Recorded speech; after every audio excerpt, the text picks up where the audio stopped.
Hey guys, welcome back to the channel. If you're new here, it's a video almost every day, but I've just had a couple of days off, which I have to apologise for because I've been a little bit ill. Nothing too serious, just a little bit of throat congestion, headachy, nothing major, but I haven't been training and haven't felt like I could produce the best kind of video at that stage. So we're resuming from today with an update because quite a few things have happened. I've had a couple of major life changes and arrangements that I've made in the last 2 or 3 days are going to mean that I'm going to have more time to put into the channel and the coaching. So if you didn't know, coaching is the main thing that I do. I just don't talk about it directly too much on the channel because I don't want it to distract from the free content I'm producing on all matters with the bodybuilding here for you if you're just a subscriber or viewer of the channel. So today what I'm going to do is a general update on how I'm getting on with my progress, because that's part of what I'm documenting here, to show you a kind of behind the scenes on everything that goes into bodybuilding at a national and international level, which is where I'm at with my competitions. Not the Pro League just yet, but certainly the national and international level of competition the last couple of years. And for me to progress that means that I do need to keep an eye on all parts of the system, which is 4 main parts, as I normally like to remind you guys. So the way I like to explain or break down bodybuilding most broadly is to say there's 4 parts of it, or 4 legs holding up the table, as it were. You've got the training, nutrition, PEDs, and lifestyle, clean living and recovery based factors being the 4th area. And the way I like to explain what can be achieved is say, well, if you've only got 2 of those areas handled, you can't really have a table stand up. If you've got 3, you can have a smaller table, but for having everything optimally and a much bigger table, you want all 4 legs on there, so you need to cover all 4 of those parts. Now, the series that I've just done of videos on the road to 300 pounds, I called it, was the biggest increase in body weight that I've ever done, a bulking program there. So that's all documented and in a playlist where you'll see the shopping hauls, the meal planning, the food preps, all of the workouts, my thoughts day to day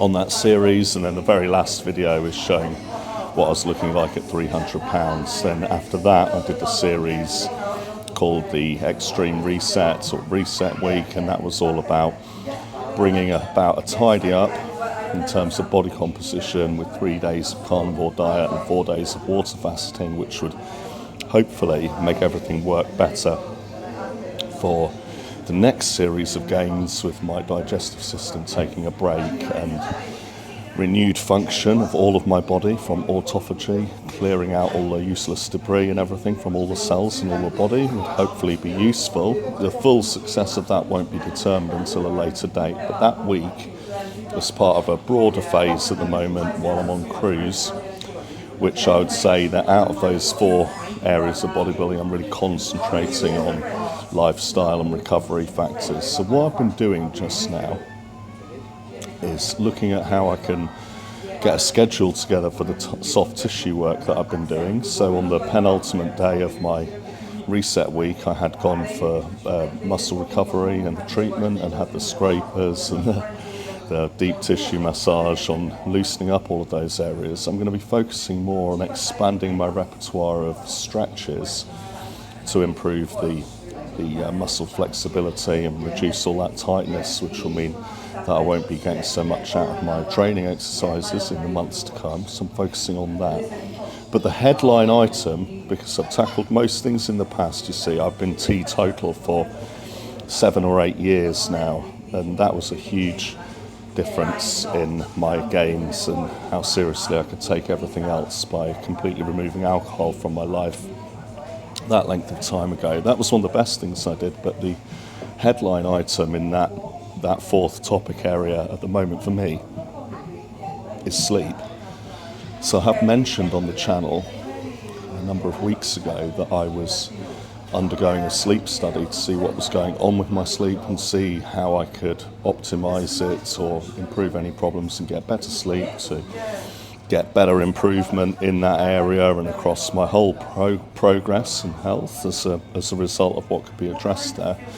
And that sleep study has now come back, and I can report, well, unfortunately, but fortunately as well, because you do need to know, but unfortunately I've got a case of probably quite mild still, but obstructive sleep apnea. So that's when you have obstruction to the airway from your overall size.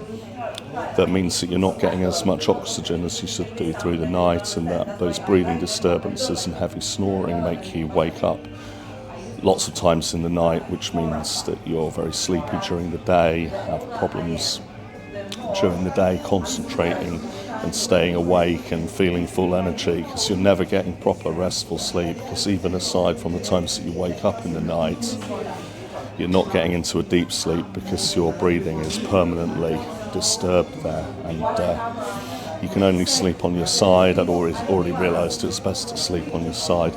And what I'm doing to address this is I'm looking at the CPAP machines, so I'm going to have an appointment with a specialist as soon as I can off the back of this sleep study to see whether I can get a CPAP machine, they call it, which is a mask that you wear and feeds you oxygen through. But in the meantime, I've noticed some improvement from losing all the weight that I lost in that tidy up week. So I did lose 32 pounds.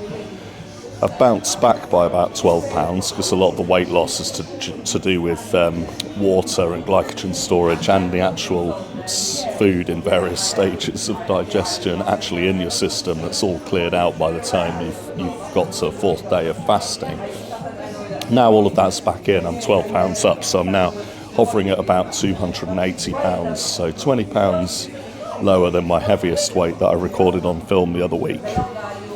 And that is more comfortable, and sleep has been improved. So I'm going to stay at this kind of level for the time being, and I'm also going to do anything else I can think of to improve breathing, to improve this condition for now, before looking at the machine. Well, I'll look at the machine anyway, but this is the update on that front for me. So what I'm going to do is more cardio to help with the breathing. I believe that'll help as an indirect effect of keeping my weight in a more healthy range for the time being, but also because it's going to put demands on my lungs and make everything more efficient in the way that I'm breathing, I would expect. So I am going to be doing more cardio. And the other thing that I'm going to be doing is I've never done it on the channel sat here, but I have to admit that I've sometimes used those disposable vapes. That's been a bad habit that I've had, and much like drinking alcohol and going to complete abstinence in order to optimise everything else that I'm doing, I'm saying no more of those ever again. So I'm going public with that and saying no more of those ever again, because I can't think that it's a very good idea for my breathing, and that's what all of this is related to with the sleep and the obstructive sleep apnea. So I haven't had any of that for 2 or 3 days now, and all been thrown away, and shan't ever dwell on that ever again. That's moving on from there. So that's optimising that. And then the other thing that I've looked at in this area is some of the medicines that have off-label use for improving sleep apnea. So I haven't resorted to going that route yet, but I'm learning more in the area, so that it will be another avenue for optimising all of that if all of the aforementioned combined aren't sufficient to significantly improve the sleep, which will improve my health and longevity, and of course that you're more interested in, which would be my results with all the lists going forward. So all this work that's going into this month or so of lifestyle and health and recovery factors is all designed to be good for me anyway, but all actually to help me make even more progress when I get back into bulking, because these 4 pillars of bodybuilding and everything, they work synergistically. So anything that you can do to optimise any one of those areas will have knock-on effects in the other 3, hopefully positive ones. So my hope and expectation is that I can get back up to 300 pounds and be more comfortable there throughout the later parts of this summer, and get beyond that and really start to see the changes in the measurements in my legs and in my arms. I'm looking forward to be even more competitive and impressive with this when it comes to considering when to diet down fully for a contest, which will be sometime in 2025. But the main purpose of all of it is just for me to lead from the front and show that I can do it, because my actual job and main purpose is putting out this content and making it educational and entertaining and the coaching people. And so the part of what I do is just showing that I can do it and how I work things out for myself and how I go about learning things, how I go about explaining things so that you can get a flavour of what it is like dealing with me, if you want to learn from me in whatever capacity, and deal with other people as priority. So most of the work that I do, rather than on my own progress at this stage, is spread across guys that I'm looking after. So it'll be their competitions that I'm really focused on, really excited for. There will be some later this year, and if I have permission, I will include those in the video content. I would obviously never pressurise anyone to be in photos on my Instagram or on videos on YouTube if it's not what they want, but sometimes people do like to have fun making videos with me, as you've seen. So where possible, I'll share what I can for other contest preps that I'm doing all the planning and all the work behind the scenes on, to include here, and introduce some other interesting characters into the YouTube channel.